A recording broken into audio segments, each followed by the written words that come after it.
One, two, three, four, five. Check, check, check, check, check. Here in downtown Reno. Mic check, check, check. 1, 2, 3, 4, 5. Here we are. Let's go. Okay.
From downtown Reno and Greater Nevada Field, Saturday Night Soccer as Reno 1868 plays host to San Antonio. Hey everybody, welcome inside the broadcast booth alongside Brian Slusser. I'm Alex Margulies. Reno on a roll right now. Brian winning 7 of their last 8, second place in the Western Conference. This is a team very confident. Yeah, Herzog's on fire. He's got 11 goals, all right-footed inside the box, so we'll look forward to getting the ball to him tonight. Yeah, Corey, the key player of the match for Reno 1868. He has really taken a hold of that position, especially in the absence of Brian Brown. Ian Russ will actually play him by himself at the top of a 4-2-3-1 here tonight. We'll give you more of the starting lineups in just a moment, but first, our key player from San Antonio, and it is their keeper, Matthew Cardone. He's been one of the best in the USL this year. Yeah, he's got 6 clean sheets. He's started 21 games for them, only come out once, so they're looking forward to him having a good game, and they need it in order to get into the playoffs. Yeah, but in a down season so far for San Antonio. Cardone, though, with 63 saves, one of the guys keeping them in it. We'll take a quick break, come back on the other side. We'll give you the starting lineups, and we will kick things off here in United Soccer League action. It's Reno 1868 and San Antonio next.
All right, welcome back here inside Greater Nevada Field.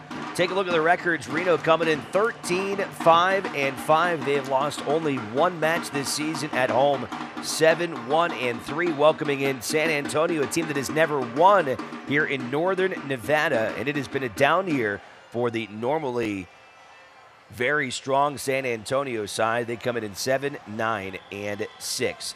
Let's take a look at the starting 11 for both sides. We begin with the visitors in San Antonio, led by Darren Powell into his 4th season. At the top, it's Frank Lopez, the leading scorer, 9 goals and 2 assists. Interesting lineup here tonight, Brian. It appears to be very defensive. Obviously, you're looking at 5 defensive players and 4 midfielders. We expect San Antonio to really sit back. Yeah, that's the way it looks right now, but look for them to possibly go into this, maybe moving into their regular style of 3-4-3 later on, and then maybe they might change it up even further. They had some good success the last time they played us, and they might just go back to what they had success with. All right, on the other side for Ian Russell and Reno 1868. Some notable players not in the 11.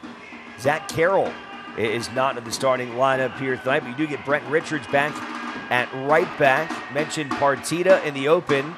Corey Herzog at the top, and three midfielders behind him in Haji, Fuentes, and Mendiola.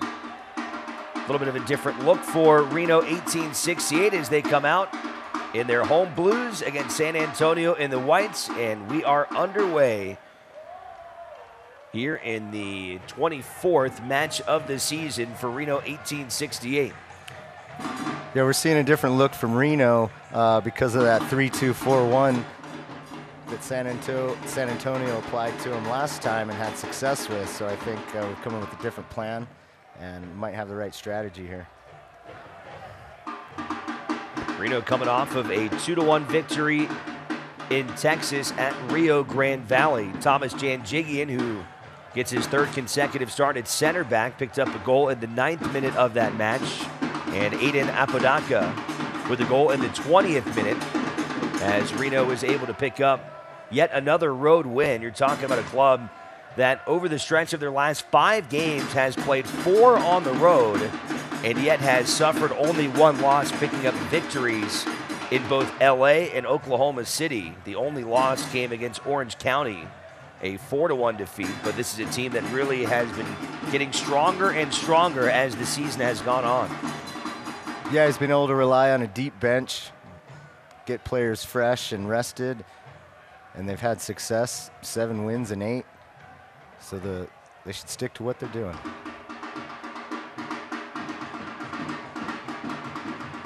San Antonio having a hard time clearing, and some contacts will give them the ball after Cardoni was able to get it out of goal.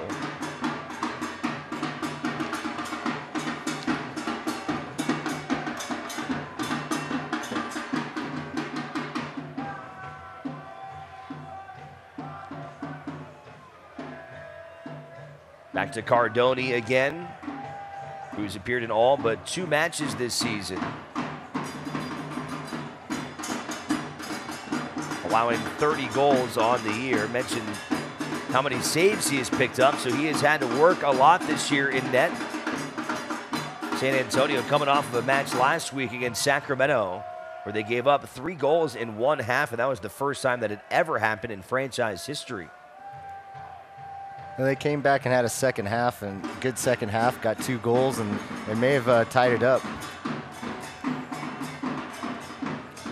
The thing about this San Antonio team is they've never been out of the game. Even the games they've lost, they've competed in, they've been right there. So their record doesn't really reflect how good they are. One interesting thing to look at for them in terms of scoring, without a couple of their top goal scorers, Jack Barmby and Ever Guzman, both on the bench to start the first half, and those guys account for 10 of their goals this season. Yeah, they also have Gomez, who had 4, so that a lot of their usual scoring power is out of the game.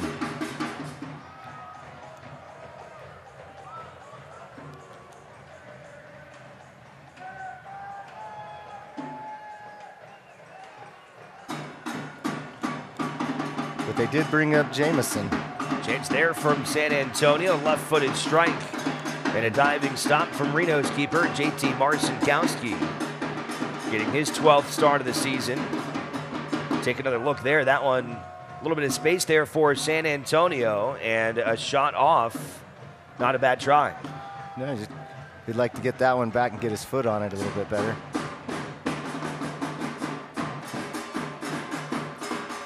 Well, he says play on. Here comes Perano again, finds some space for Lopez. Lopez goes right at Marcinkowski, and he knocks it away. They're causing some trouble for Reno here at the beginning. So we thought maybe San Antonio would be coming in here happy to just sit back, but they have been aggressive early on, and a good opportunity for Lopez, who probably finishes that more often than not, and a good job by Marcinkowski to stand his ground and find a way to reject that shot. Yeah, you can see San Antonio looks like they've moved into their 3-2-4-1. They're not sitting back. They're going to attack this game. And they need the points. They're 3 points out of the playoffs.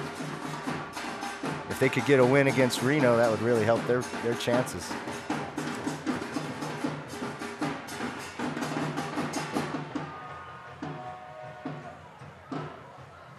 Three points would be enough to get them into the top 10. Right now, El Paso's got 30 points. San Antonio with 27. That would at least get them into a tie for 10. Not sure where the tiebreakers would lie, but that would certainly help their cause.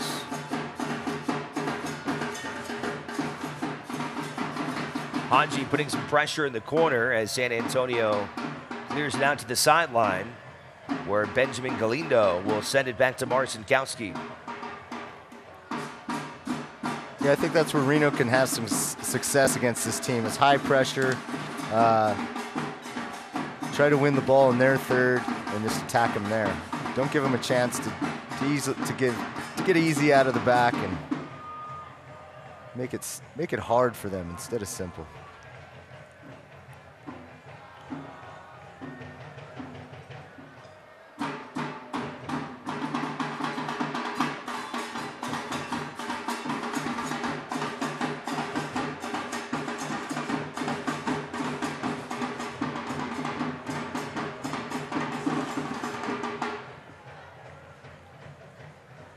Here's Gilbert Fuentes, the young 17-year-old. Second season we've seen him here in Reno. Gets away from Mendiola. Fuentes saves it and sends it wide to the top for Siad Hadji. Or excuse me, that was Duke Lacroix as it was taken away and cleared by San Antonio. Yeah, unfortunately, Lacroix couldn't do much with that ball. That was a great delivery.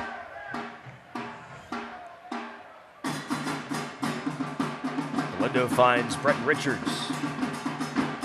Nice combination there with Mendiola. And Richards earns Reno an early corner kick. Or did that last did it get a little piece of Richards? Must have, and that will go back to goal for Cardoni. Richards has got a new look going. Almost didn't recognize him. I know. A little fade there going, huh? Yeah. But it's good to see him back in the lineup. Richards, one of the real mainstays here in Reno since their inaugural season tonight. He is appearing in his 80th game, which is more than any other player. Joining him is Seth Kisipli, who is on the bench tonight, and Kisipli has also appeared in 79 games.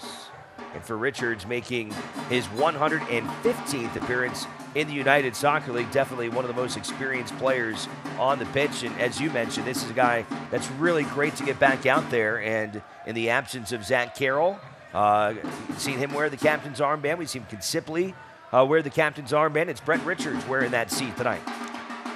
Yeah, you need that leadership. You need those guys who've been here before.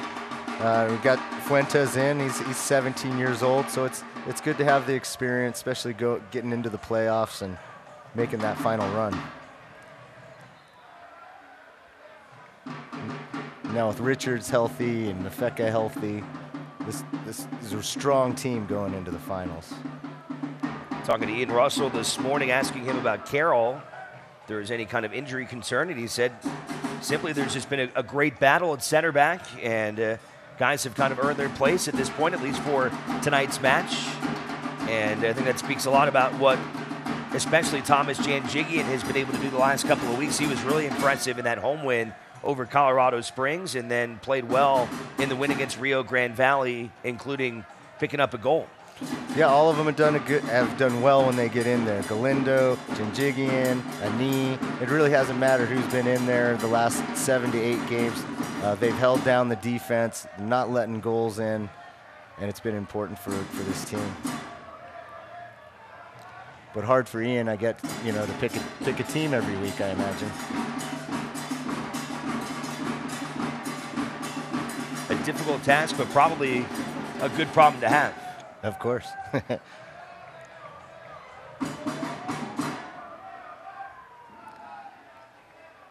The better problem would be too many good forwards.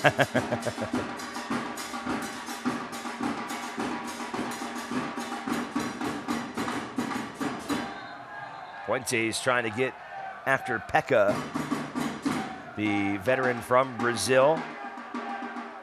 30-year-old, now in his third season with San Antonio. He's the captain of this San Antonio side.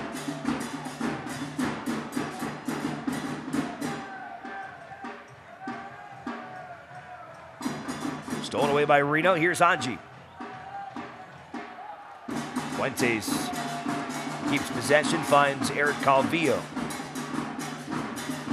Calvillo back in the biggest little city. His second start in USL play after appearing in 11 matches last season. He's had some time with the Earthquakes, a couple of matches this year against Cincinnati and Portland. 5 total over the last 2 years for the 21-year-old from Palmdale. Give him some good minutes here tonight.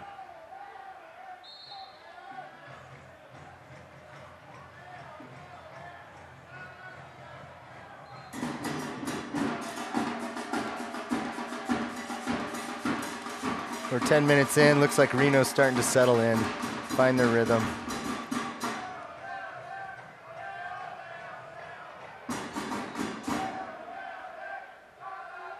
Great crowd here tonight on this nice, cool August evening. It has really been not typical for this time of year. They call it hot August nights. Right now, all the classic cars coming through town, but it has been cool here in the region. Another chance here for San Antonio, and that one finds the back of the net. A screamer. 1-0 San Antonio. Wow, they just left him alone at the top of the box, gave him room, and he just opened up with that left foot and just let it go. Christian Pirano, who is busy early, finds some space, and with a very strong left-footed finish past JT Marcinkowski. Well, horrible giveaway by Reno in the midfield to start that counterattack. That's the last thing you want to do is give the ball up in that area of the field. Well, we've seen a couple giveaways in that part of the field so far here tonight. It almost resulted in a goal from Frank Lopez if it weren't from a good save from JT Marcinkowski. But this time, Pirano able to finish and picks up his 3rd goal of the year. Yeah, at this level, you can't make those mistakes.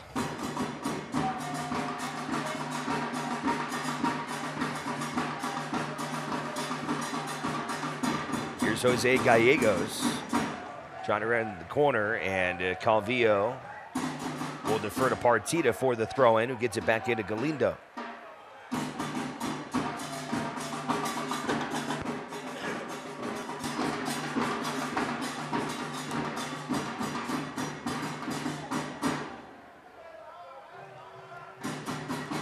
So a rare early goal for an opposing team here at Greater Nevada Field. We have not seen that very often through the 3 years that Reno has played here, especially this year. It almost seems like just about every match Reno is getting the match's first goal. I could be wrong, but just off the top of my head, I don't think they've given up a goal to the opposition first since that loss a couple months ago to Phoenix. Yeah, I'm not sure on that one either, but it's been a while. Reno's always been kind of the dominant team at home, and most teams kind of sit back and fill things out, but San Antonio hasn't done that tonight. They've come out to play. Dangerous ball in there from Richards as a sliding Herzog was beat just by a half a second by Cardoni, who was able to come away with a big save. Yeah, Reno's really going to have to come up with something special because they've got a great goalkeeper there for San Antonio. He's already tied his record for saves in one game. He has 6 in one game this season. He's going to be tough to beat. Amazing facial hair, too. Look at the beard. Yeah. Wow. Some solid growth. I wonder how long it has taken to grow that thing. I didn't think it was thick, bushy. It was... Look at that thing. Look at that beard. Oh, yeah. He must have started a preseason camp. Just let that that's go. got to be like at least, what, 8 months of growth? Maybe more. I mean, that could be a year. Could be a year-long beard right there.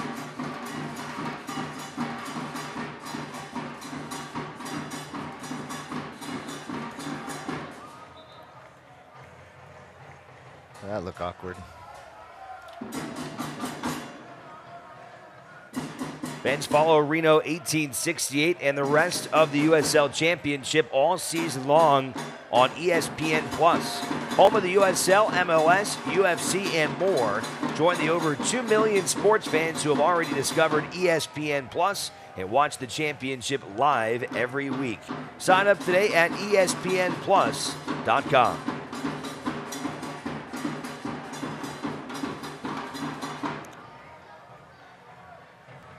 "15 minutes down here in the first half, a 12th minute goal from Christian Pirano gives San Antonio the early 1-0 edge. Another takeaway in the midfield. A little shove there as Pekka gets away, finds Lopez. Yeah, it looked like a hand to the face. I'm surprised the ref didn't call that. Lopez trying to center it. Reno temporarily clears, goes back to the corner now. Over to Restrepo, who takes it back away from Mendiola. Just when we thought Reno was settling in, San Antonio gets that goal and kind of changed the dynamics of the game here.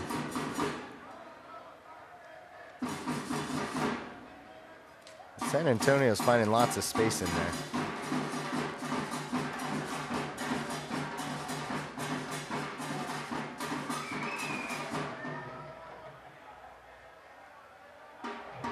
Get it back to JT Marcinkowski in goal, the 22-year-old from the Bay Area. Now into his 37th appearance with Reno 1868. Last year appeared in goal in 24 matches during his rookie season. A homegrown player for the San Jose Earthquakes. He was actually only the third ever player to get a homegrown contract behind Tommy Thompson and Nick Lima. Richards trying to keep that one in play, can't quite do it, and back to goal in Cardoni. That was a good little move to try to get in behind.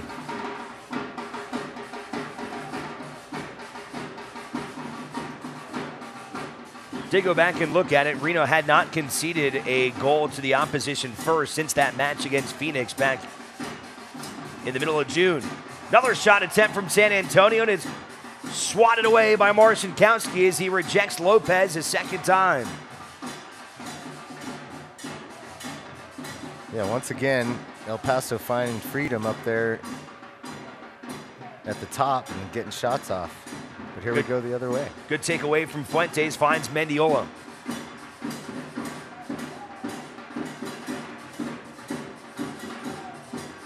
Back to Mendiola, trying to fight his way through.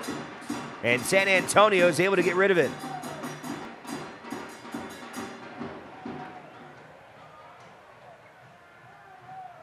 Mendiola trying to fight his way through two center backs, and Yarrow is able to clear.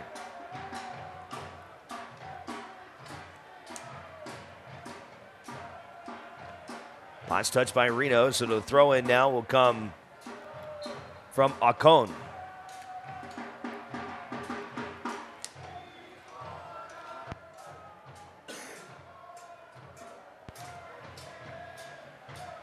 Corey Herzog able to grab it and kicked away to a corner kick. Haven't said his name too much at the beginning here. They need to get Herzog more involved.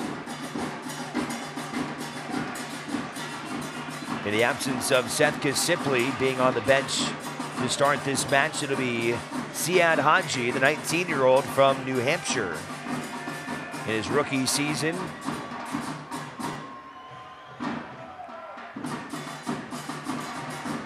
just past Janjigian, whistle blows against Reno, and back possession for San Antonio. Not a bad ball there from Hadjic as Janjigian trying to replicate his early goal from Rio Grande Valley in a very similar spot. He took it on a corner and headed it home as the boys in blue picked up that early lead against Rio Grande Valley.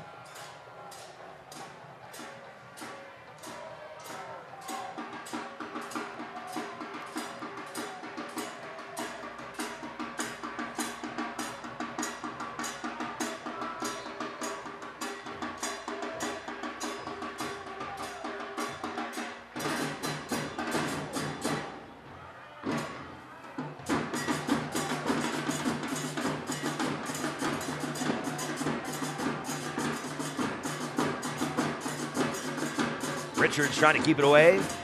San Antonio, another takeaway deep in Reno's territory. Gallegos will hold up. Tries to cross the field, and it's cleared away by Duke Lacroix. But a throw-in coming for San Antonio, who has done a great job here in the first half. Yeah, it's been an exciting game so far, back and forth. So far, San Antonio's had the better shots of the game, and most teams kind of fizzle out when they try to high press and get the game going early in this altitude, and we'll see if San Antonio can keep it up. Reno going to a different formation at the beginning of this match. How do you think it's kind of shaping with the way San Antonio came out? I think there's being new. I think it looks like they're still trying to find their way in this system. But, it's a good opportunity to look at some new things. You got a nice cushion at the top. You just need to be in the top four, have your home field advantage. So it might be a good chance to look at something new and try something, see if it works. Some space here for Herzog, who's taken down in the box and does not get the penalty. It finds Richards. Fuentes trying to get it back to Richards, and that was a handball. What I'm noticing right now on the right side, we're not getting a lot of width, so we're stuck in these tight spaces and a little easy to defend. So Reno did not earn a penalty as Herzog was taken down in the box, but now a set-piece opportunity from just outside. And we'll see what Reno can do with this here as we enter the 23rd minute of play here in the first half. A yellow card coming out now. And it appears that one was going against Bradford Jamison.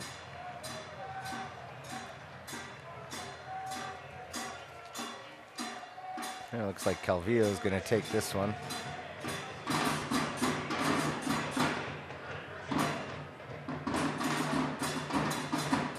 So Calvillo lining up for Reno as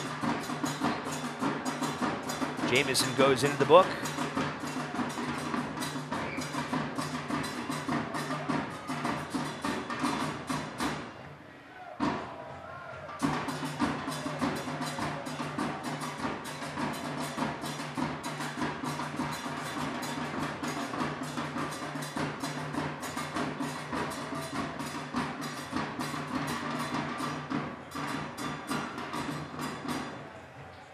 Here's Eric Calvillo.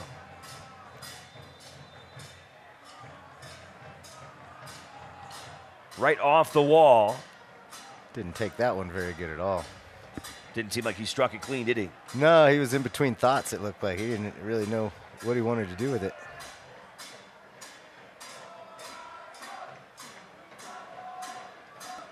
Richards will throw it all the way into the center of the box. There's Herzog. Gets back out to Haji, who winds up and blasts it with his left foot back into the grass. Yeah, just need to be on his toes there. Get his feet set, get good balance. And he may have had time there to just bring it down and have it.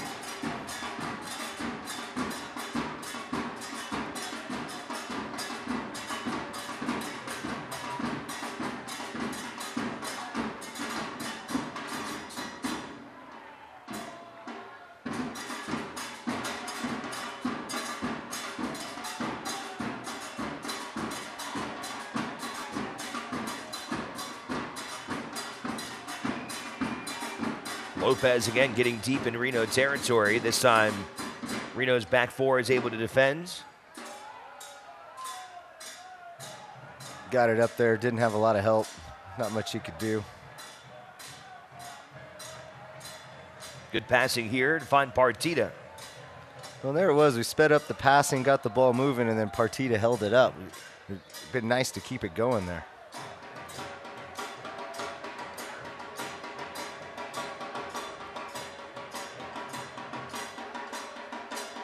Get it over to Mendiola, who's got 4 goals and 5 assists now on the year.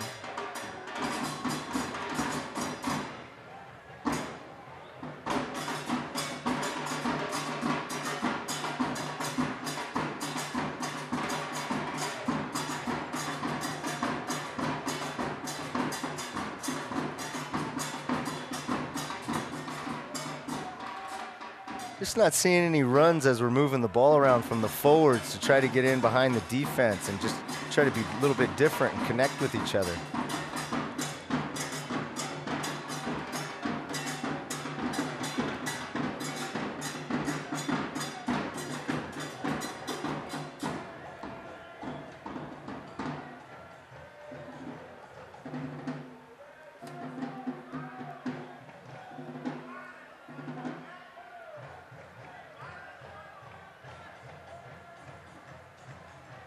Twenty-sixth minute here in the first half. Alongside Brian Slusser, I'm Alex Margulies. Reno trying to rebound down early, 1-0. Good pass there from Herzog, finds Richards into the box. Back to Herzog. Herzog winds and fires, and the ricochet is saved by Cardoni. Wonderful build-up from the beginning. That's what sets up all of this, and this is where Reno's at their best, when they're moving the ball quickly, everybody's getting touches, and then real quick 1-2s to get into the box. That was a fantastic save by Matthew Cardoni, who just barely got his paws on a missile shot from Corey Herzog. We were saying he's going to be tough to beat tonight, so you have to come with your best.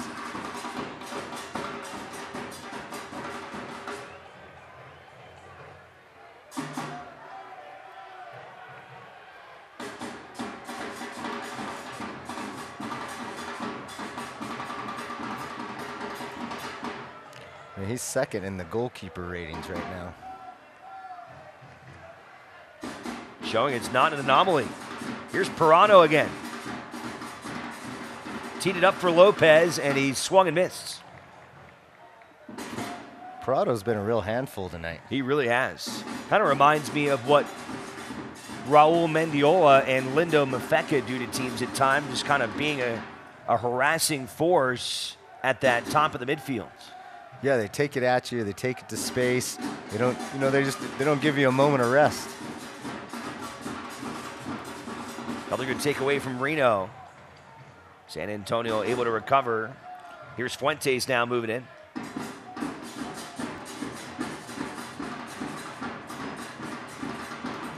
Yeah, I really don't know if we needed to do that there. Keep the ball on the ground, moving it.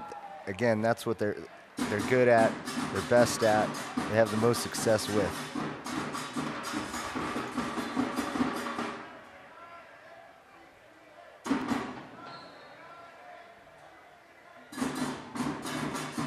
Akon the throw-in.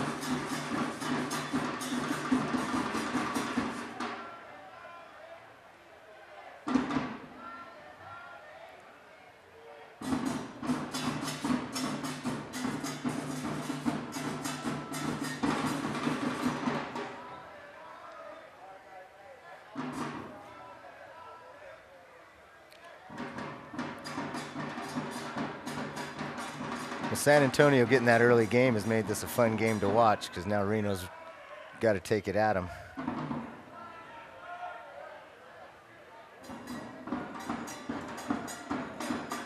Back to Eric Calvillo.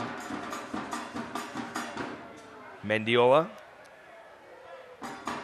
Broken up by Pekka. Plays it forward to Lopez. He's got two defenders to beat. Lopez. Another shot on target, as Frank Lopez has had a bevy of opportunities here in this first half. Good job there with two defenders in front of him to get a quality shot on. I was knowing most of his goals have come from also inside the box. He hasn't hit very many from outside. Richards can't get around Akon.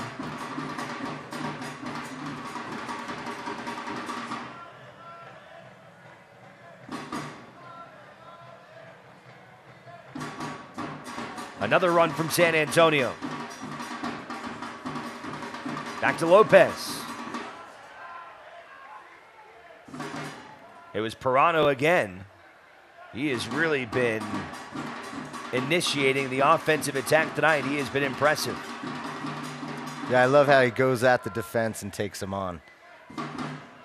He gets that ball anywhere around midfield, and he is going north and south, east-west, straight to the goal.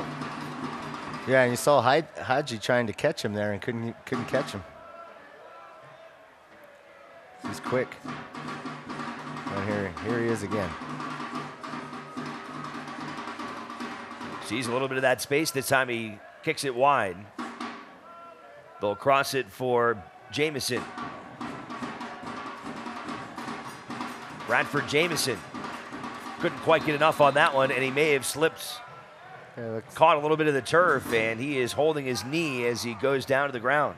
I can't tell if Richards got him or if he just hurt. Yeah, he's kind of kicked that one off balance. Yeah. I think it's worth pointing out that really had nothing to do, because I do want to tell you that's at a spot where the grass is covering part of the infield diamond. It really didn't appear to me like the surface itself had anything to do with the way that he landed. It didn't look like it caught any of the grass, so I do want to point that out. And we can see one more replay. Let's take a look and see how this came about. It looks like he was just kind of off balance. Yeah, I think just in the shot, he might have pulled a adductor muscle right in the groin there. Maybe the plant foot, something happened there. He wasn't fouled, doesn't look like it was the turf.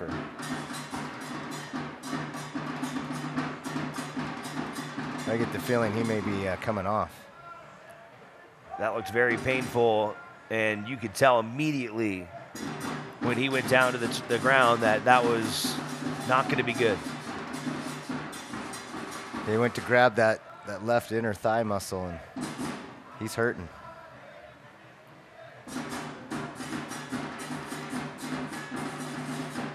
They took a big swing and didn't connect, and maybe that's what it was.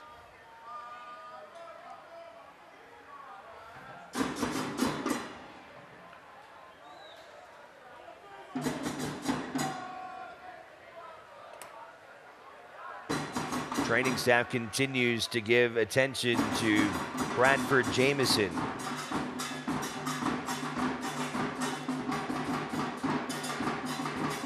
Looks like they're going to try and stabilize that knee. And as you mentioned, that may very well be the end of his night. Unfortunate to see the early injury here. Darren Powell will have to decide how to deal with this first half injury.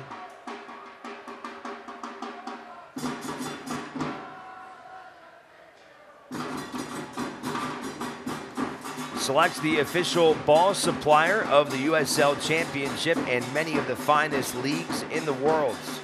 Since 1947, Select has been the leader in soccer ball quality and innovation. For the latest Select products and special offers, please visit selectsportamerica.com. Reno trailing 1-0 here in the first half. If you're just joining us, a 12th minute goal from Christian Pirano got San Antonio on the board, but really they have controlled the first half of play from an offensive standpoint, with Pirano and Lopez getting a big handful of opportunities. On the other side, Reno's had a couple chances, and most recently a great save by Cardoni to keep this a 1-0 San Antonio advantage. Yeah, it's been a close game so far. San Antonio came out fast.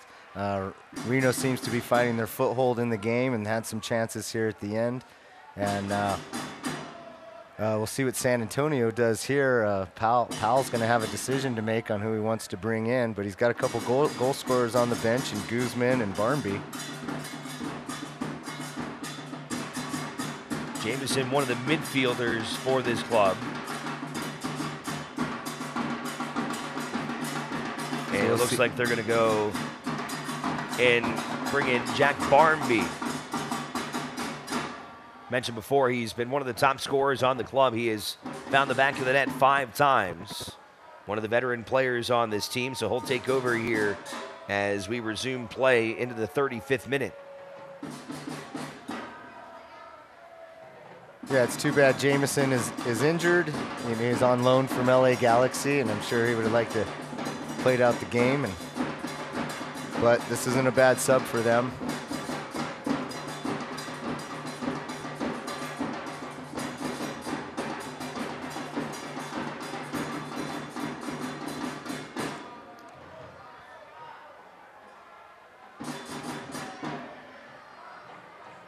Haji able to find some space into Herzog, and Herzog is tripped up. Late whistle, but a whistle nonetheless, as Reno will set something up here into the 37th minute.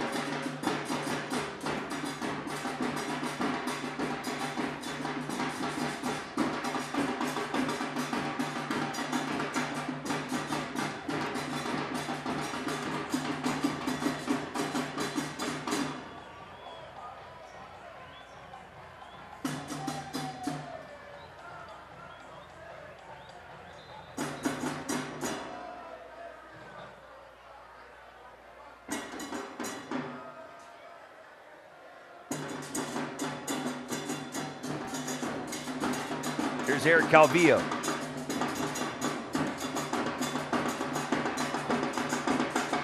Defended by San Antonio. Galindo trying to use his head to keep possession. Lopez trying to wall off. Goes to the bicycle to clear it out at midfield. It does well just to get it out of there.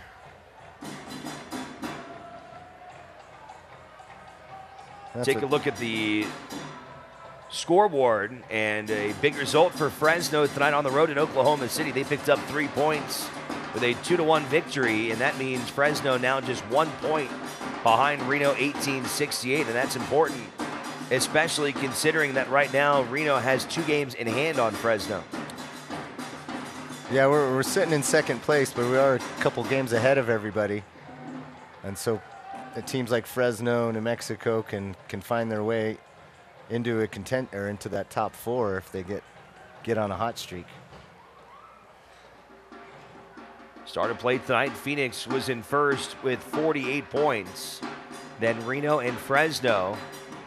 Big separation after that. Real Monarchs in 4th place only with 34 points. That's a difference now of 9 points. Right now, the Monarchs are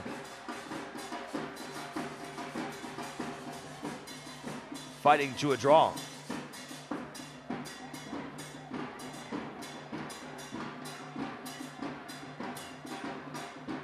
Keep you posted on some of those major scores as the night progresses. Here's Gilbert Fuentes. Couldn't quite get on the same page there with Brett Richards, and it goes out of play.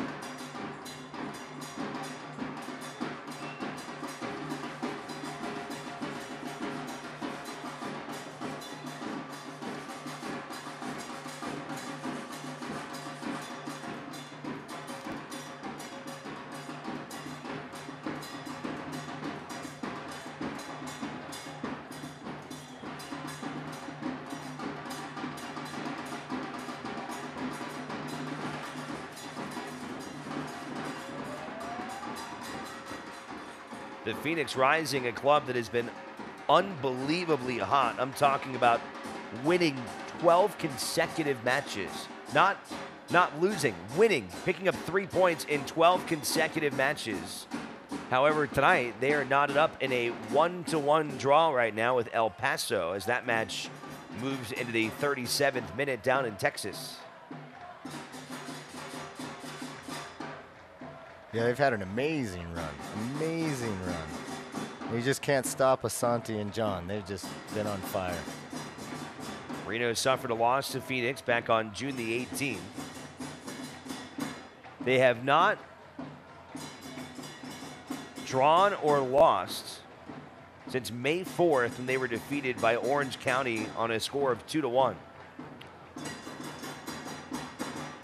I wonder how many goals they've given up in that time. Reno will get a rematch in the midweek when they will play in Phoenix. So a big test coming up as Reno will travel down to the desert where it is always very hot and a very tough place to play, and we'll see if Reno 1868 can even the score in that season series and what could be a preview of the Western Conference Final. Yeah, I think that'll be a game for Reno where Reno will really want to see where they match up before we get into the playoffs.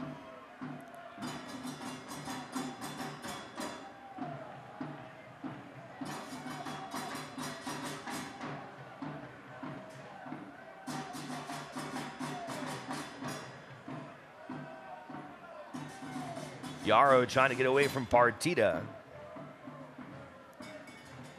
And gets Cardoni a chance to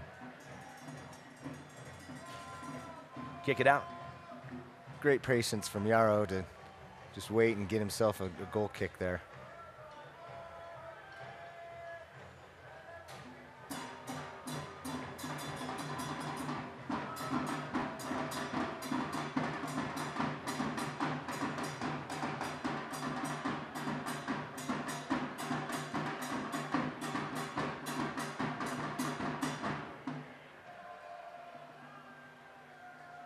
Dangerous ball in there that time. Marcinkowski able to race up and snatch it. Another player down for San Antonio. They already lost Bradford Jamison. You know, it seems sometimes like Reno's just missing that runner coming out of the midfield. He gets behind the defense running free.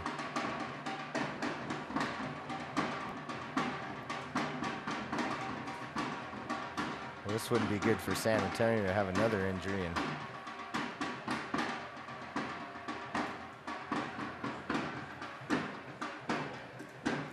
well, that was Christian Pirano, who has been a real dynamic player for them in this first half, and he's looking like he's in pretty agonizing pain as they attend to his left foot.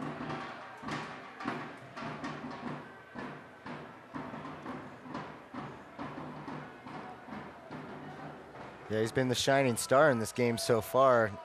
San Antonio would hate to lose him right now. He's been the real difference maker in this match.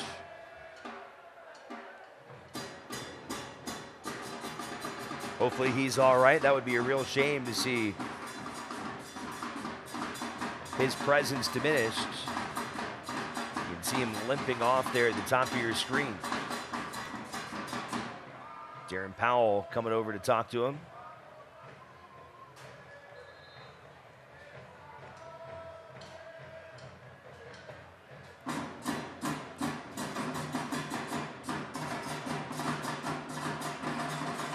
Couple minutes left in regulation, and there should be a pretty lengthy stoppage time after the injury to Jamison.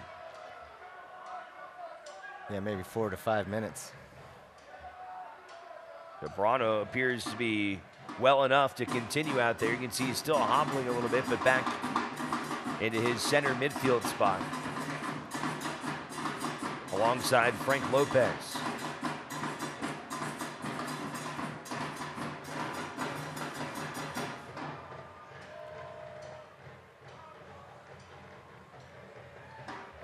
Another takeaway by San Antonio. Pirano. Pirano! Oh, what a strike from Christian Pirano! 2-0 San Antonio. Well, he comes right back and then puts one in the back of the net. He has been so dangerous here in this first half. And look at this finish from Christian Pirano at the left foot. Yeah, outside of the left foot, just looks up. What great skill. Outside of the foot and just curls it into the back of the net there. What a class goal from Pirano, his third of the year. The Argentinian continues to really impress in this first half. Pirano, one of the youngest players on the pitch, turns 20 years old on August the 16th. Well, that was amazing. That was fun to watch. But No doubt about it. He's been taking it to Reno all night. Every time he gets it, he's just coming at you, coming at you.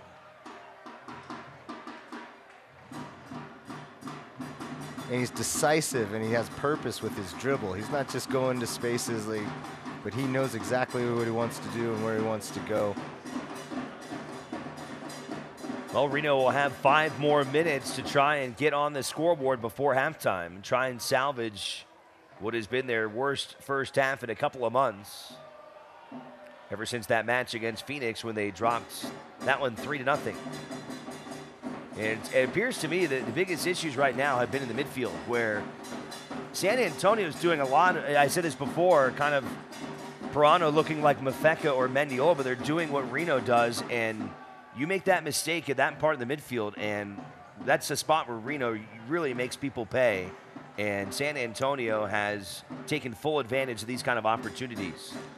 Yeah, we were talking earlier how the system of play sucks you in. They suck them in, and they're winning the ball in the midfield and then quickly countering. And we had talked about that before the broadcast, and they're doing exactly that. But they're having a lot of space in the midfield. We're not picking up marks coming out of the midfield, and they're getting in behind the defense. And then, of course, at this stage, Pirano should have a target on his back. He shouldn't be running around out there 1v1 at any moment.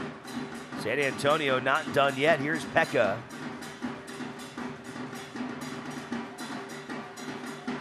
Reno can't clear it.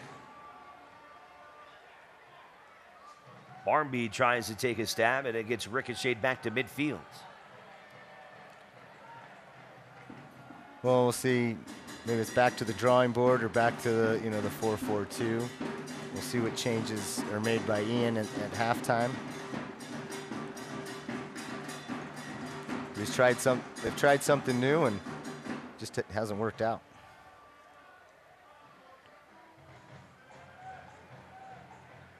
Great ball. Finds Brent Richards. We're not getting any help. We're 2-on-4. Mendiola.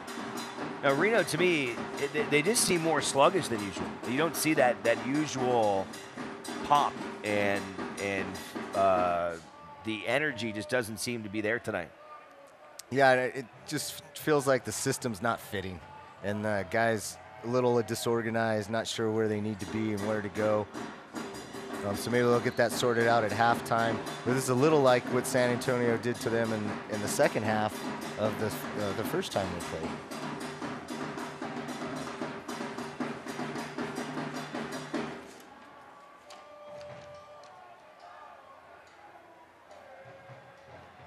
Reno was able to rally for a win in San Antonio back on June 8th, a 3-2 victory. So they've been here before against this San Antonio slug. Another good ball finds Richards. He's got Herzog to his left.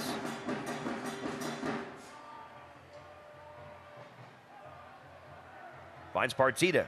Partita. And Lacroix trying to get in position for the rebound and couldn't quite get there. Well, finding some space on the right-hand side. Great ball in from Partita. Unfortunately, nobody could get on the end of it. Nice curling shot there, though, from Kevin Partita. About a minute or so of stoppage left here in this first half. Rena's not out of this game by any means. They just need to shore up their defense, continue that ball movement that we see that they had success with. But the last 5 or 10 minutes, they just got caught up into dribbling and giving it up in the wrong positions, and then quick counterattacks for San Antonio, in which they've taken advantage of. First yellow card against Reno 1868 as they will pull one out against Gilbert Fuentes. I guess they got him for diving there.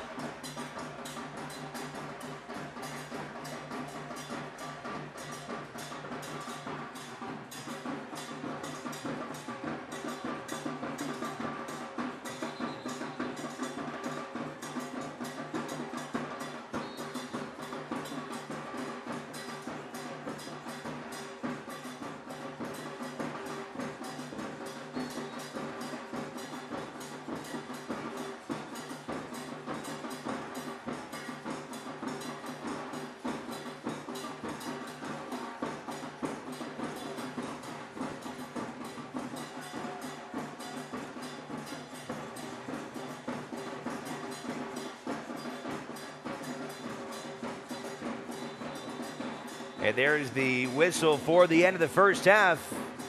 An impressive showing from San Antonio here on the road.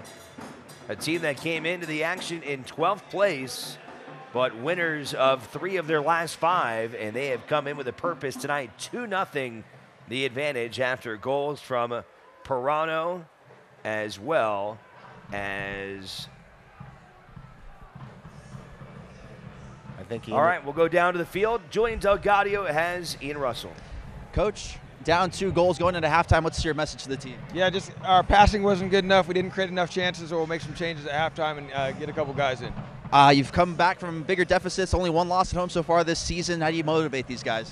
I think the motivations were down 2-0, so got to come out, create chances, and score some goals here. Best of luck in the second half. Thanks, Coach. All right. Back over to you guys. All right, thank you very much, Julian Delgadio. What do you tell your team going in there? I think Ian's going to make some changes tactically. He even said right there, it sounds like he's probably going to get a couple guys in. So he's probably going to make a couple subs at halftime, it sounds like. And then probably maybe go back to his diamond shape or just go back to the drawing board. We'll see. It'll be interesting to see what he comes out with in the second half. All right, we'll find out. We'll see if Reno can rally down 2-0. We'll step aside. You are watching United Soccer League action here on Nevada Sportsnet.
Fortune can hit from here. Oh! McCarthy once more. Back in, and it's a goal for North Carolina FC. Big shot and score. And Ben Spees lets one fly and drills it.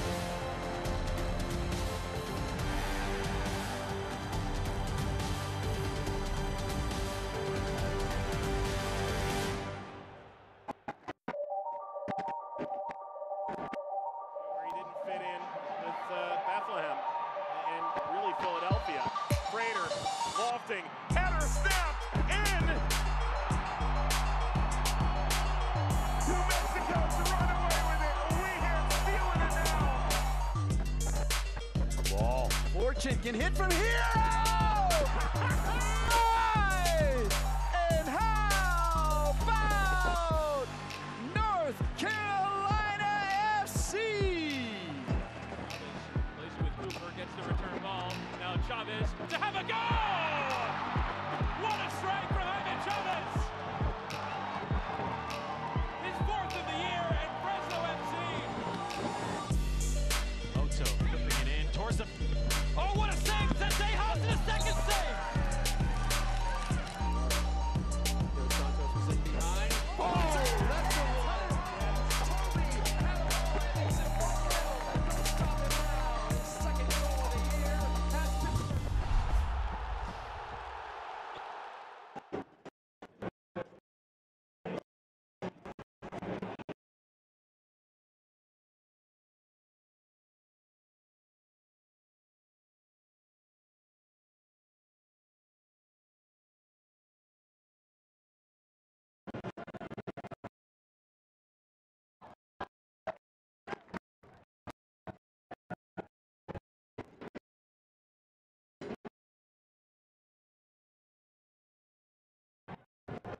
Yeah.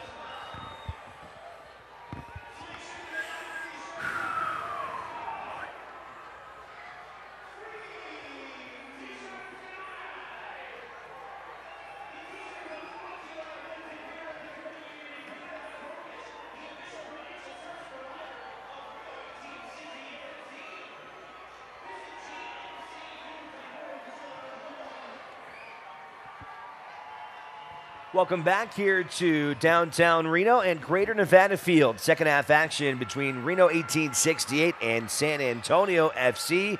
Reno trying to rally back from a 2-0 deficit. Take a look at what else is happening around the USL Championship. And a big match we talked about earlier in the first half is between the Phoenix Rising and El Paso. First place Phoenix trying to go for 13 consecutive wins against the El Paso Locomotive, and El Paso has been able to fight to a 1-1 draw. That match is at halftime in Phoenix. One thing to note, though, El Paso did draw a red card and will have to play a man down. That'll be very difficult, I think, for them to end Phoenix's streak, but we will keep an eye on that. Then some Sunday night soccer. New Mexico United and the Portland Timbers, too, will face off tomorrow night. These two clubs only separated by 4 points in the Western Conference standings. Coming into the evening, it is New Mexico sitting in 6th place, and then Portland down in 12th, but there is a very small margin. You look at a bunch of teams that are in that zone. Reno and Portland will face off on the 31st here as they will rematch. Reno beat Portland on the road a couple of months ago. And it has been a striker kind of a season for the USL. 10 players now at 10 goals or more in the USL Championship, led by Solomon Asante of Phoenix and Daniel Rios of Nashville. They both have 15 goals. Reno's Corey Herzog is on that list. He came in tied for 5th in the USL with 11 goals on the season. Take a look at the Western Conference standings at the beginning of the day. Reno was only back by 3 points. Fresno did get a win, mentioned that. So Fresno and Reno really battling for that second place position. Welcome back, Brian Slusser to the broadcast. I'm Alex Margulies, and let's take a look at the first half highlights before we kick things off. And for Reno, it was a harassment early from Christian Pirano and Frank Lopez, an early save from JT Marcinkowski, but then it was Pirano with his first of 2 goals in the 12th minute. Yeah, he gets on his left foot on both of these goals, and he just hammers it home. Nothing the goalkeeper can do, not getting pressure on the ball. There was a great chance from Reno, one of the one good chances that they had. Cardoni able to stop a ball struck by Herzog, and then it was Pirano. Just moments after he was clutching his foot on the ground for several minutes, he got up, and what a phenomenal left-handed curling shot that was. Yeah, he took the game on his shoulders tonight. He's put in 2 goals. He's been the star of the match. Definitely the MVP tonight so far. And we'll see what Reno can put together now. See what changes they've made, both tactically and as far as the personnel that he's putting in. Underway here in the second half.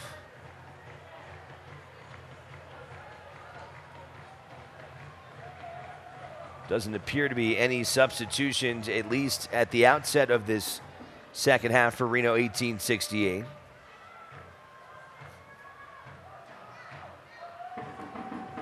Looking down at the bench for some guys that could come in this second half. You look at Lindo Mafeka, normally plays at the top of the diamond when Reno's in the 4-4-2. Also Sam Galidal, who has been very successful in the midfield for Reno this year. They also have Will Seymour, Seth Kasipli, Emra Clementa, and Aiden Apodaca.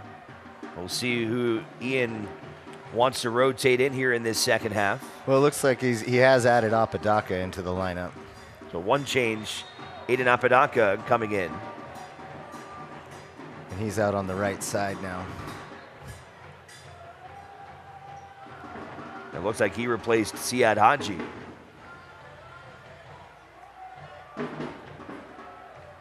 So confirming that, it is Apodaca who is making his 11th appearance of the year, taking over for Siad Haji, who had made his 7th start.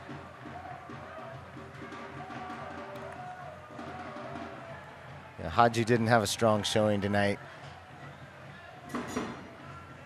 And I would say that we could probably look forward to seeing maybe Mafeka or Gleedle later on in the game try to give some offensive firepower.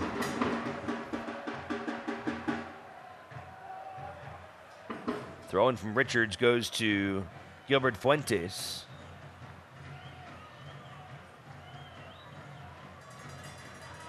Get it over to Duke Lacroix.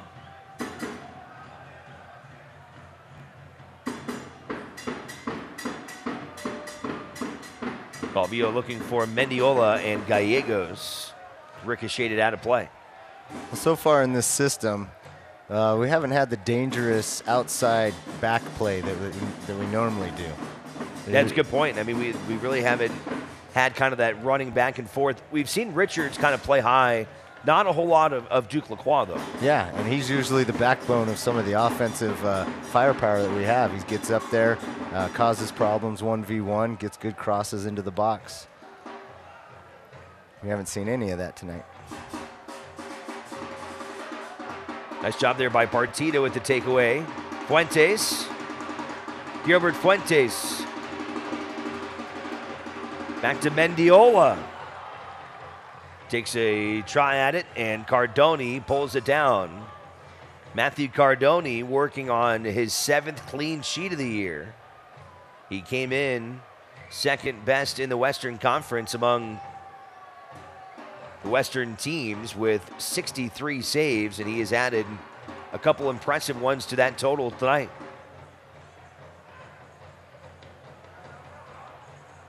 Trying to find Pirano again, and Pirano denied the hat trick by Marcinkowski. Great save by Marcinkowski. Really saved Reno there. They don't want to go down 3-0 this early in the second half. That might put the nail in the coffin. Boy, once again, though, Christian Pirano, he has been so tough to stop in the middle of the field. Yeah, and I don't understand why nobody's picking him up.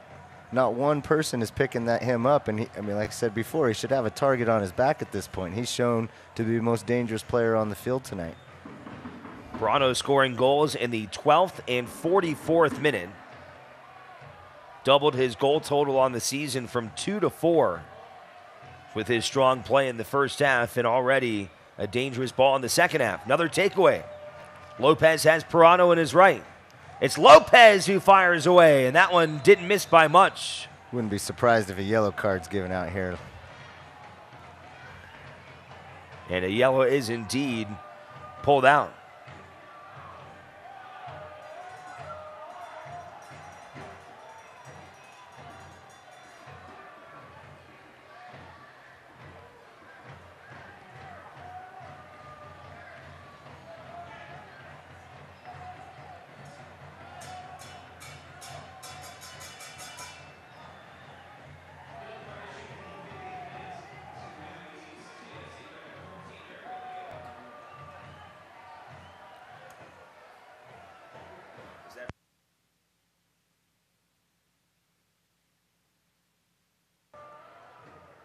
Being told right now by our press box that is a red card against Eric Calvillo. Second yellow of the night for Eric Calvillo, and he is now taken out, and that really is hurting Reno's chances tonight. Yeah, that will make things extremely difficult for Reno. They're already not playing very well. They're down 2 goals, and he just went ahead and stepped on his foot there when he didn't need it to, especially when you got a yellow. You can't lose your head.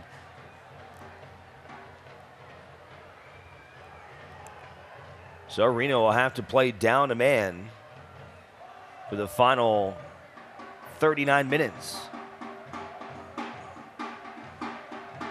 Time is on their side, but again, especially the way San Antonio is playing to now be down a man, that's going to be an extra challenge for Ian Russell.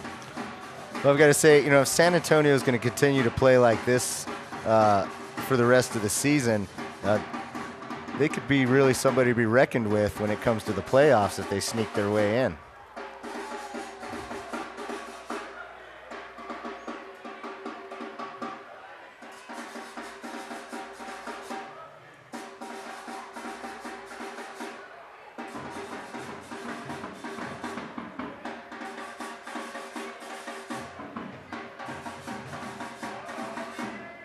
Send it wide for Richards. Back to Partita.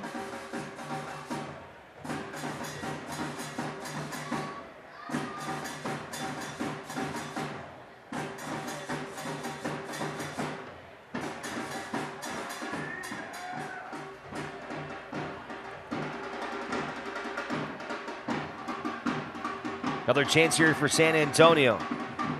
Frank Lopez trying to get it in there for Pirano, and he slipped in the box.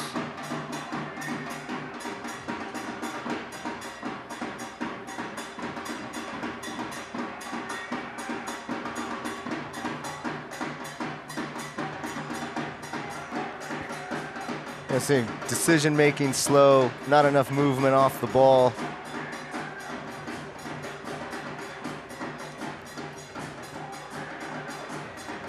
Sometimes in games like this, you just got to start doing just a couple things right, start building some momentum, and then find your way. Well, Reno's dug themselves a hole by picking up that red card. Another chance from Lopez as Marcinkowski denies another goal. Lopez has had 3 or 4 really good chances tonight and has not been able to get past JT.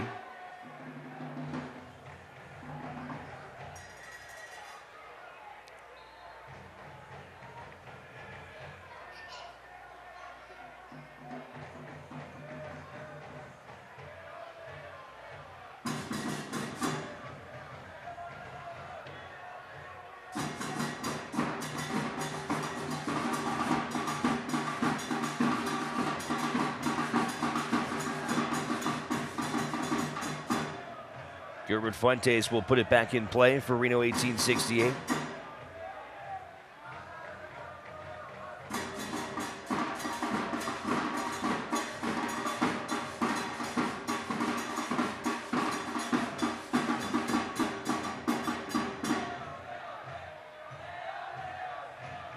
Lacroix back to Fuentes. San Antonio the take away from Walter Restrepo. Restrepo moving all the way across the field down to the left side.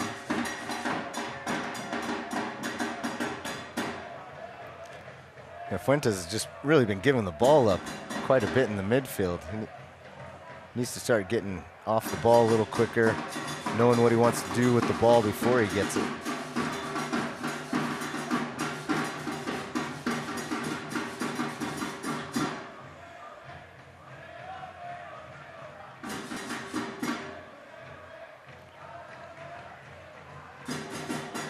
Well, this is where it gets really hard, Alex. You're down a man, you're down 2 goals. The other team knows they don't have to score, and now they can just knock it around, make you chase the game, tire you out.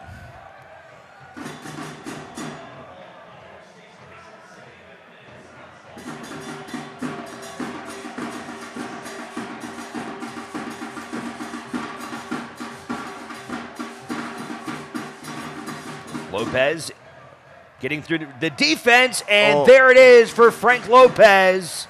He's been knocking on the door all night, and finally, Lopez joining the double-digit club, his 10th of the year, as San Antonio is running away with this one tonight. San Antonio is just breaking us down with individual skill and talent. Here's Lopez again, beats 2 defenders, beats a third, and then just rips it home near post. It has not been a good night for Reno's defense in both the midfield and at center back. No, a half-hearted effort from Fuentes. He really just hasn't had a good game tonight. You see the frustration there from Jan Jigian making his 3rd consecutive start at center back. It has been a good night, though, for Darren Powell's crew, a team that is starting to play good soccer here at the right time. A win here tonight would give them 4 in their last 6. Which is a pretty good run. I was saying that they've always been close in all of their games. They're starting to find a rhythm right now. A game like this is going to build confidence. Coming in, beat the number 2 team. So Powell might have them on the right track right now.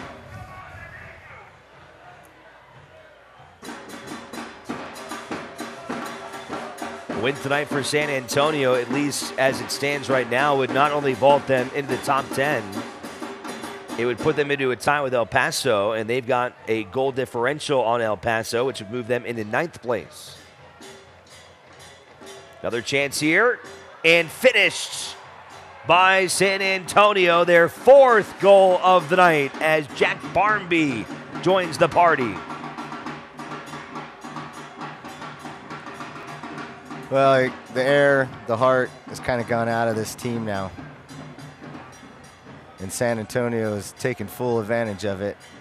And you were just talking about goal differential. They just added another. El Paso's on a red card. They could get scored on again. So this is actually going to be a really big game for San Antonio.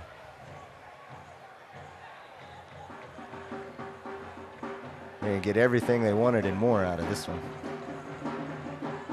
Oh, a frustrating night for Reno 1868. Really no way to sugarcoat it. And what an example, I think, really for this team. You know, a club that has been riding so high, winning 7 of the last 8, but it just goes to show you can't just roll out. And I'm not saying Reno just came out here with a lackadaisical effort, but I think the intensity, like I said, that we've seen at times, especially as of late, didn't really see that fire out of the gates here tonight. Yeah, and you were, you were alluding to that at the beginning. They just didn't seem like they were on fire. They gave up the first goal, which they haven't done, really all season. So everything just came out flat tonight, not working. So I don't know if it's the system or maybe they just couldn't find it tonight. You know, you have those games. That's the thing about soccer. It humbles you. Yep, no doubt about it.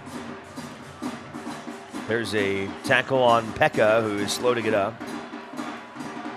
Seth Kasipley just checked in. Kasipley joining Brent Richards, as the pair tonight have now appeared in 80 games throughout their Reno 1868 careers. For Kasipley, it's his 22nd appearance of this season, as this time the yellow card goes against Kevin Partita. It was Kasipley who came in for Gilbert Fuentes, the 17-year-old from Tracy, young up-and-comer for the San Jose Earthquakes, who got a chance to make his 6th start of the season here in Reno. Marcinkowski able to knock that one out of harm's way. Good backfoot ball there from Herzog, finding Apodaca. Broken up by Restrepo.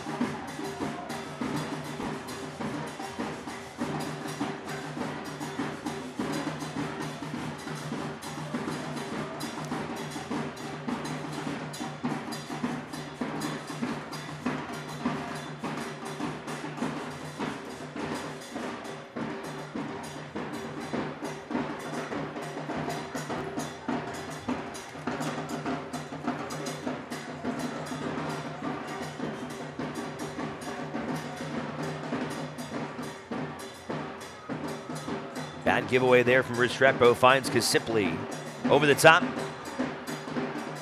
to Mendiola. Having a hard time getting some space, and San Antonio able to recover and played it all the way down the field now for Gallegos. He's got Lopez and Pirano to his right.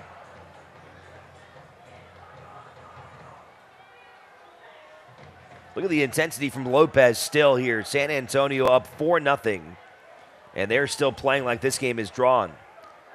Yeah, that's what they came out to do tonight. They didn't come out to mess around. They showed us a lineup of a 5-4-1, but they had no plans of playing a defensive style game today.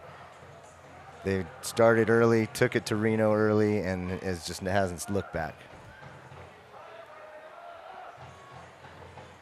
Well, not the result Reno looking forward to when the next match to follow is in Phoenix against the hottest team in the circuit. Reno, though, will have a couple of days to regroup. Well, you'd still rather be in Reno's position than San Antonio's right now. No doubt.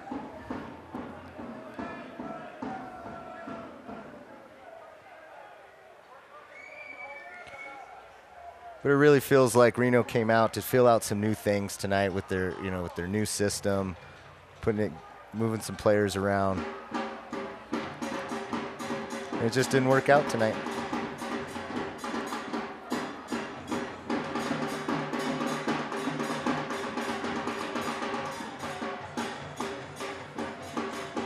Check on the score in Arizona. Phoenix and El Paso still knotted at 1 goal apiece. So the Locomotive have been able to withstand about 15 minutes of being down a man after James Kiffey was red carded in the 45th minute for violent conduct. Whoa. Wonder what he did. Have to check that one out after the match, see what happened down in Phoenix tonight. Big night for Salt Lake, the Monarchs, Real Monarchs. They really put it to Tulsa this evening, 3-0. That match winding down into stoppage time right now. The Monarchs will pick up 3 points, and they'll be vaulted into 4th place.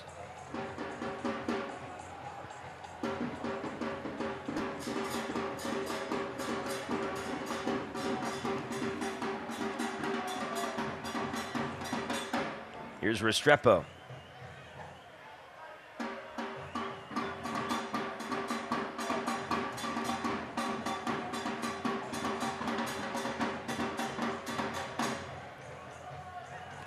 Laquan trying to head it away, goes right back to Restrepo.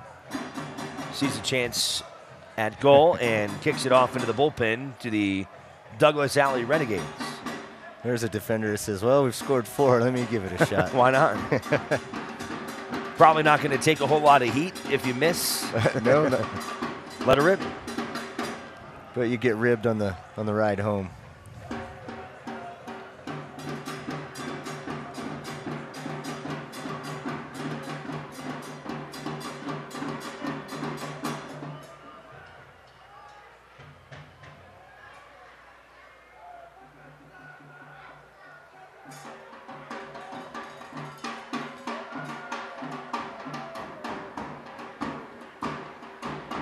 That's been story for Reno all night. Just can't find a pass, can't do things fast enough.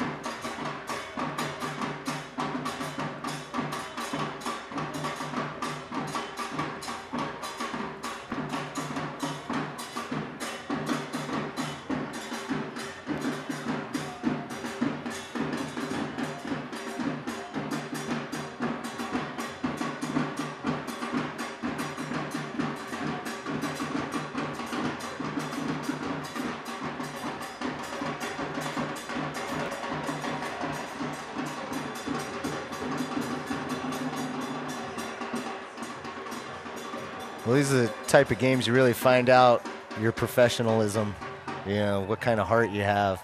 You're down 4-0, you're down a man, and, you know, got 25 minutes left. And it's good to see that, you know, Reno hasn't completely given up. They're still going at it. That's what you would hope to see. Herzog, Mendiola. Over to Partita. Trying to find a little bit of space there for Apodaca, and cleared out by Joshua Yara.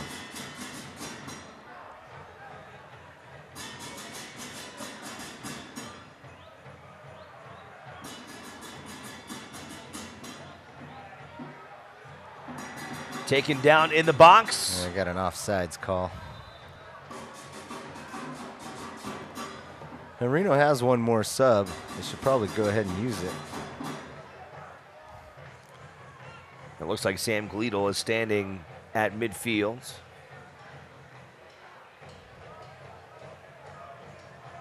Kasipli and Apodaca checking in so far.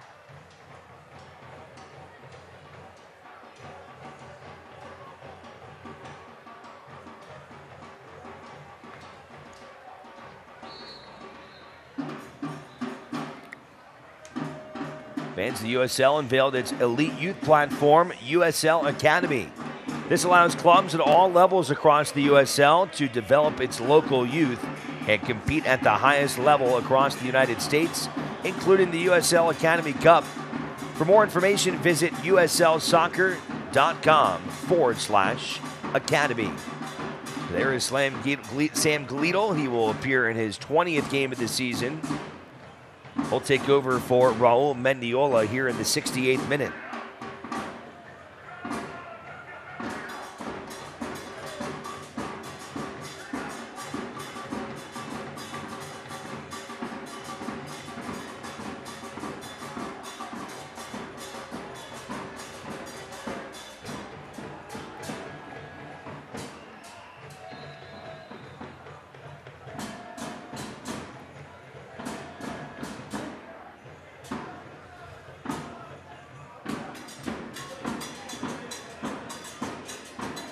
Substitution now for San Antonio as Ever Guzman will come in for Frank Lopez. Lopez scoring in the 56th minute, his 10th of the year. And Guzman, another capable goal scorer himself, he has been able to find the back of the net 5 times this season.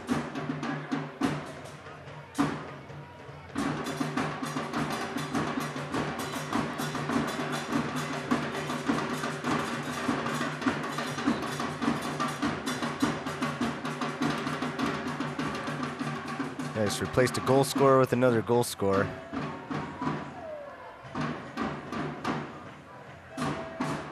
Fresh legs.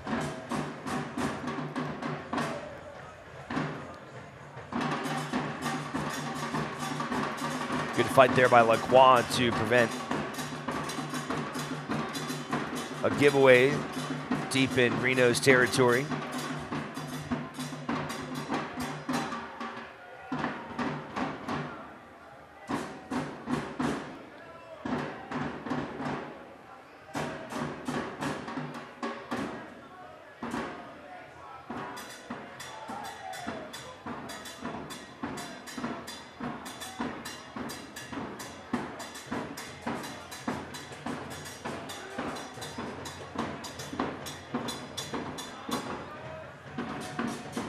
It looks like El Paso's still holding strong.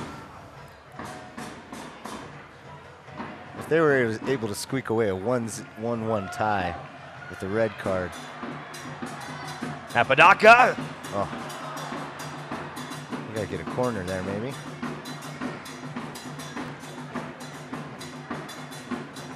Oh, look here, Aiden Apodaca. Good job finding some space. And it did catch a piece of San Antonio, so a corner kick down coming for Reno, and it'll be Seth Kasipli.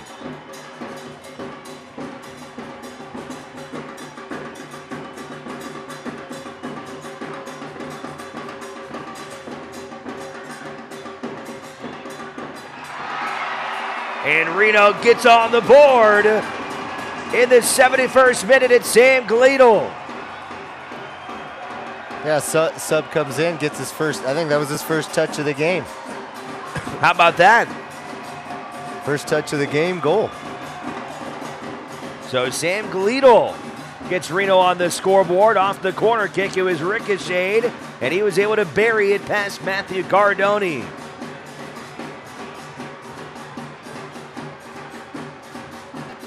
Well, Cardoni won't be happy. He would have liked to keep another, he would like to have that 7th clean sheet. Gleedle, no celebration, just goes back to midfield. A lot of work yet to do for Reno. Yeah, it's, can't get excited, too excited. Just got a business as usual.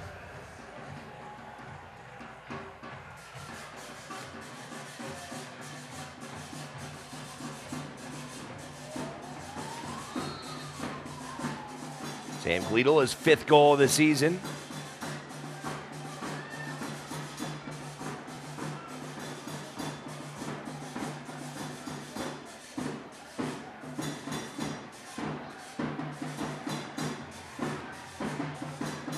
And Gleedle's had that feel this season that it seems like if he was on the field a little bit more, he might have a few more goals. He's had a real good season this year.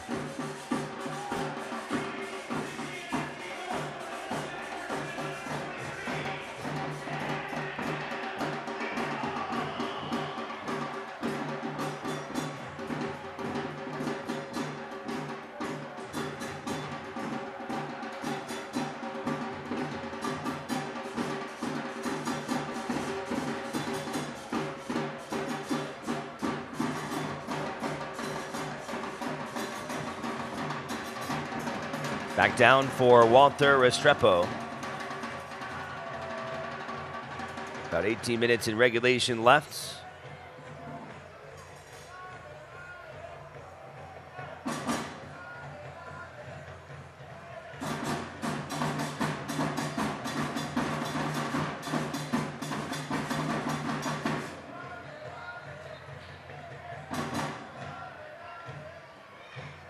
Hard contact there against Kevin Partita. Able to get right back up. Yeah, fell down, milked it, got the call. He's back up.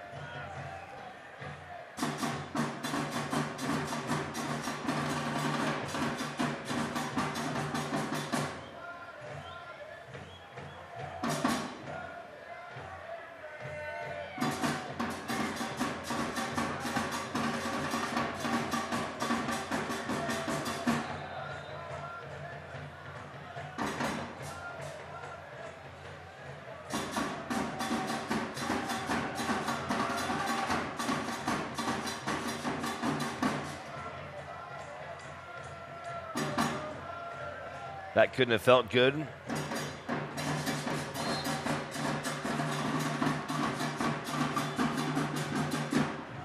Lahoud takes a kick there on the ground. Here's Barmby. Well, and there it is, Alex. Phoenix Rising got a goal. That was going to be next to impossible against that offense for El Paso, down a man on the road. What an admirable effort, though. They got about 20 minutes, 25 minutes without giving up a goal. But Phoenix appears primed to pick up their 13th consecutive win. They've been phenomenal. It was on a penalty, and Solomon Asante now has 16 goals on the year, and that puts him in the lead. He's solo now. Wow. Looking forward to that match on Wednesday as Reno will go down to Phoenix.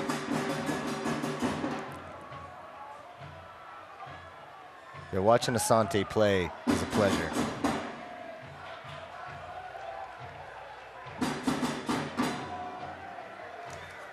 He's a very similar player to Reno.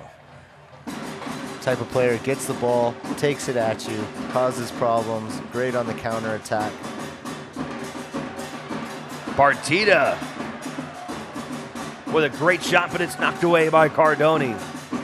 He's had some really good saves tonight for San Antonio. A couple goal-saving saves from Matthew Cardoni.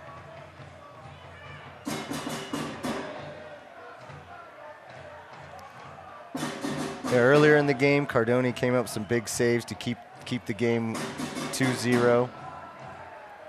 Had any one of those goals go in, it could have changed the dynamic of the game.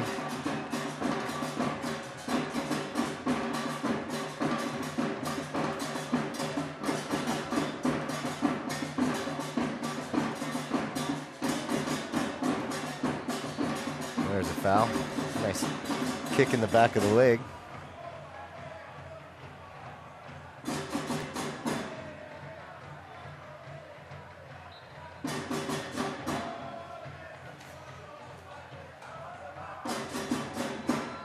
Reno showing some signs of life in the last 5 minutes.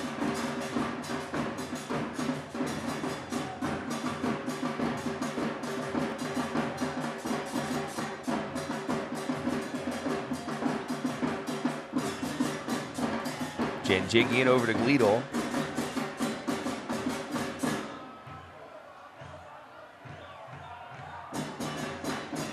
Back to Galindo.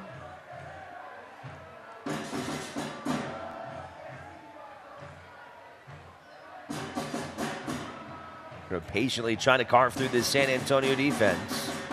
A little space for Sam Gleedle on the outside.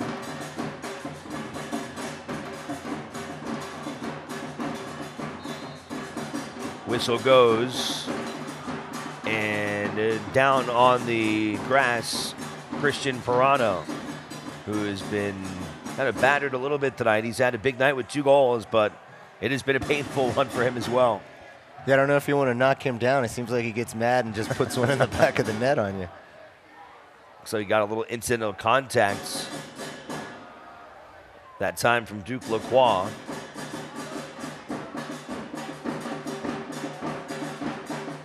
Fans, you can get updates and alerts all year long by following your club on ESPN.com. Search for Reno 1868 and then click the follow button to keep up with the latest news and scores, plus get reminders on Reno 1868's next match. Go to ESPN.com now and click follow for your club.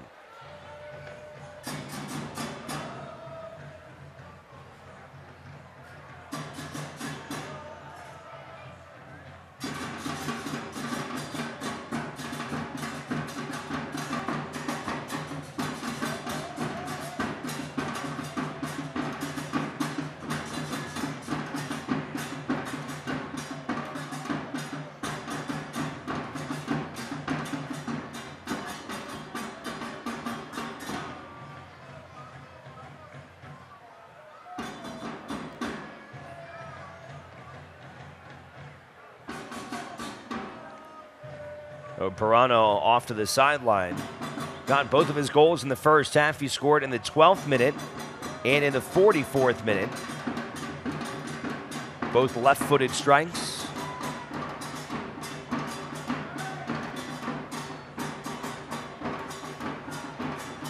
Sipley in the corner.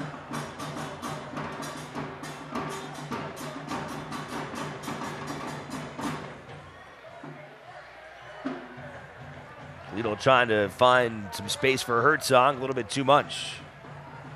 That was a nice combination play. We haven't seen much of that tonight.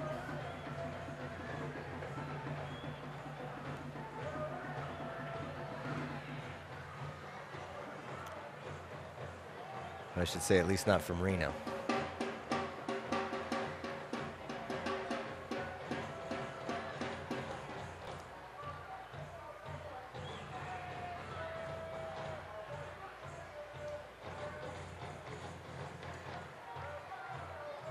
Final score tonight, Real Monarchs with a 4-1 victory on Tulsa, as that one is in the books.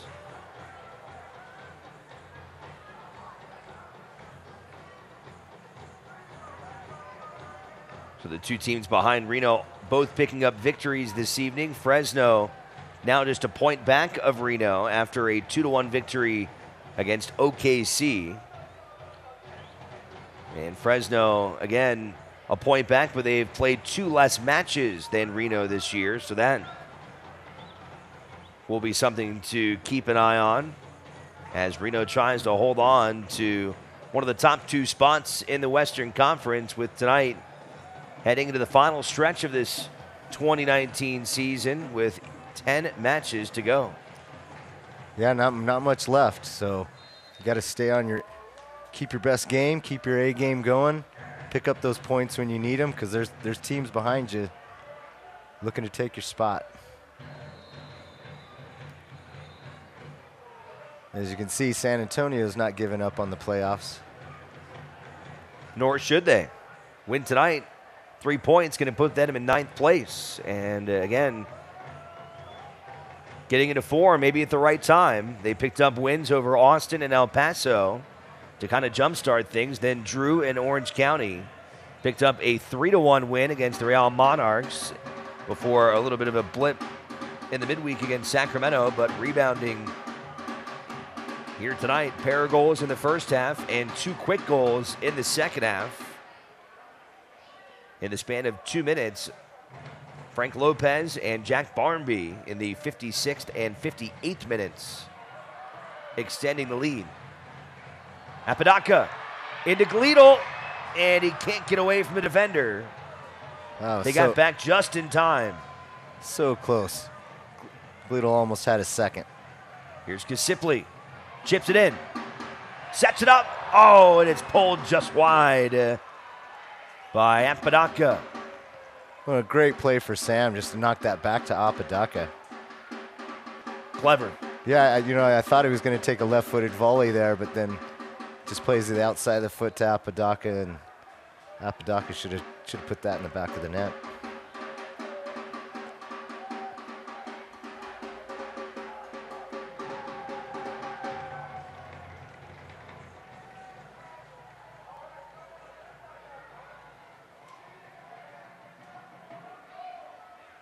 Lito got the only goal for Reno in the 71st minute.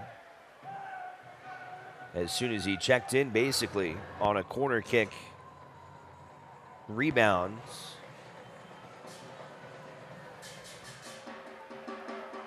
Restrepo trying to race into the box. Lacroix there to defend.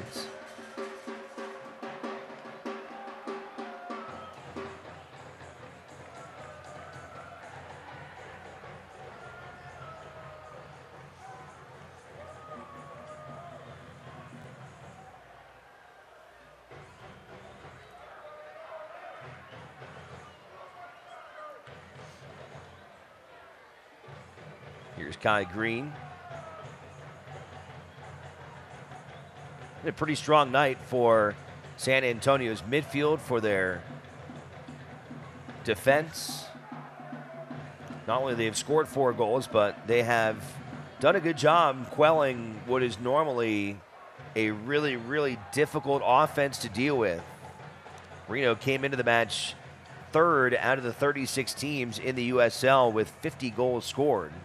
Tonight now 51, so they've done well on the defensive end. We focused a lot about the offense, but they've been tough. Well, yeah, we were expecting Reno to come out, hold possession, but it's been San Antonio tonight that's maintained the possession, moved the ball around, finding those spaces, those holes to get into, moving off the ball for each other. Just really had a complete game tonight, which is why they're up 4-1.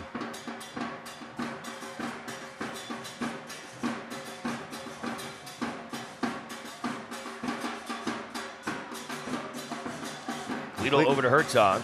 And he's really made a difference since he's come on. Yeah, Guido's been great here in this second half.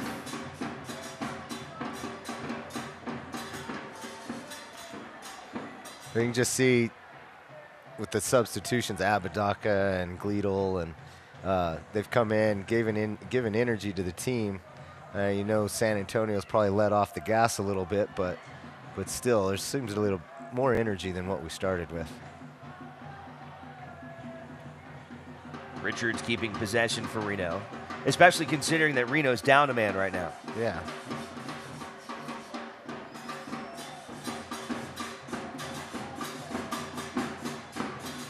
Reno doing well here to keep possession.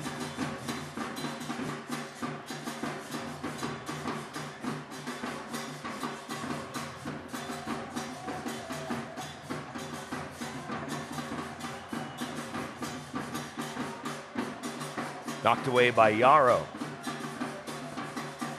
Pirano can't control it. Possession back to Blue.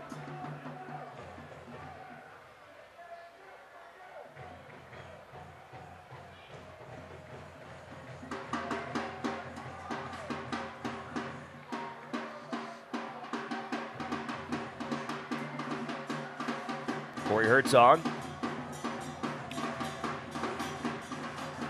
Well, that's one thing San Antonio's done well tonight. It just really haven't let Herzog find the ball at all.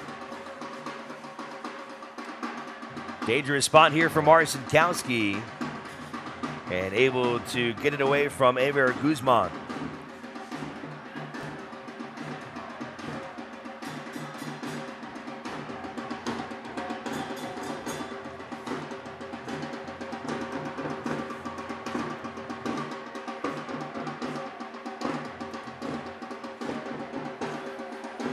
Here's Gleedle again. Just out of his reach.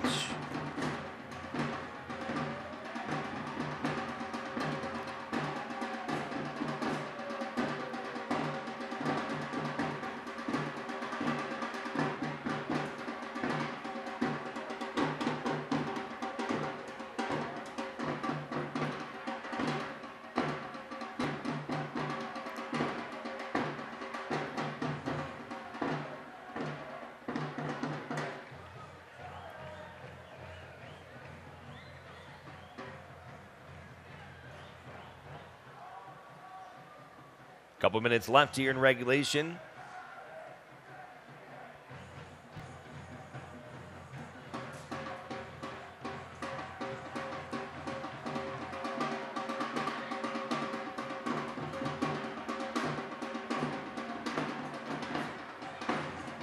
San Antonio on their way to their first ever win at Greater Nevada Field. And a chance to even the series after Reno took a 3-2 victory down in Texas back on June the 8th.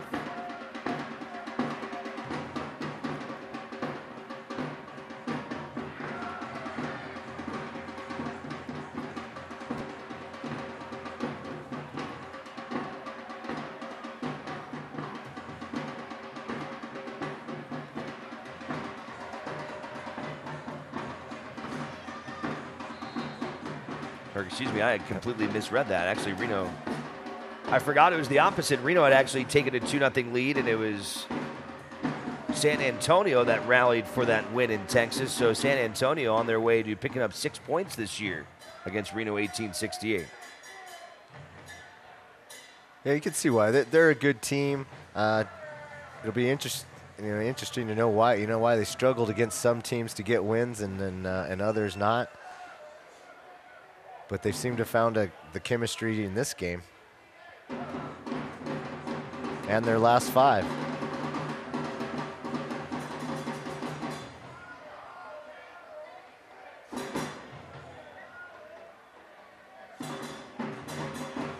But if they ended up as a lower seed, you may not be the upper seed that wants to face them.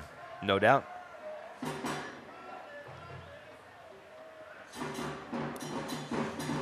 Could be a potential first-round team that could come to Reno and play here at Greater Nevada Field.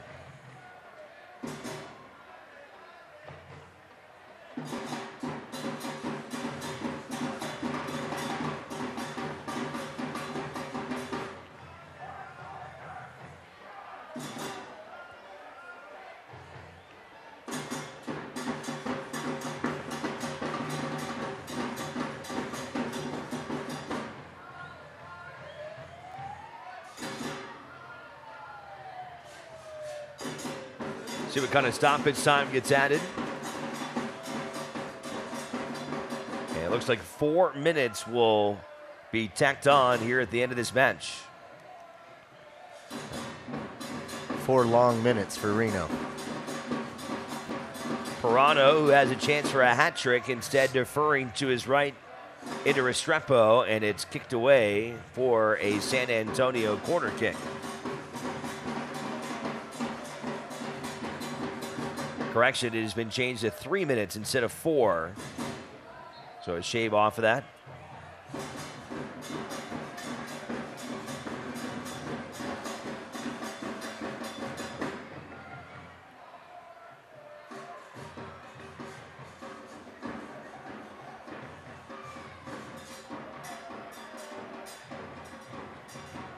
Hernandez's shot is ricocheted away.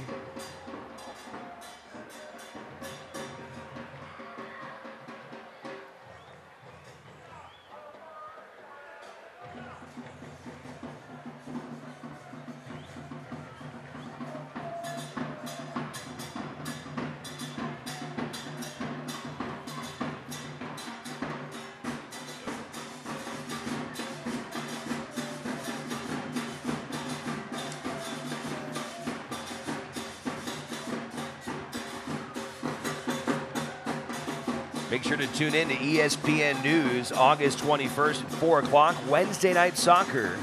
2 of the best in the East. North Carolina FC welcomes Eastern Conference leader Tampa Bay with playoff positioning battles heating up. See it all August 21st, 4 o'clock, Wednesday Night Soccer on ESPN News.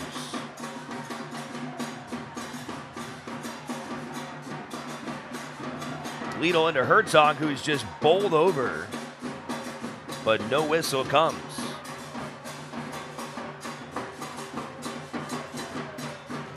We'll give credit to the fans tonight. They've been great. They've stuck it out. They've stuck around. supported their team. A night like this, you kind of need that.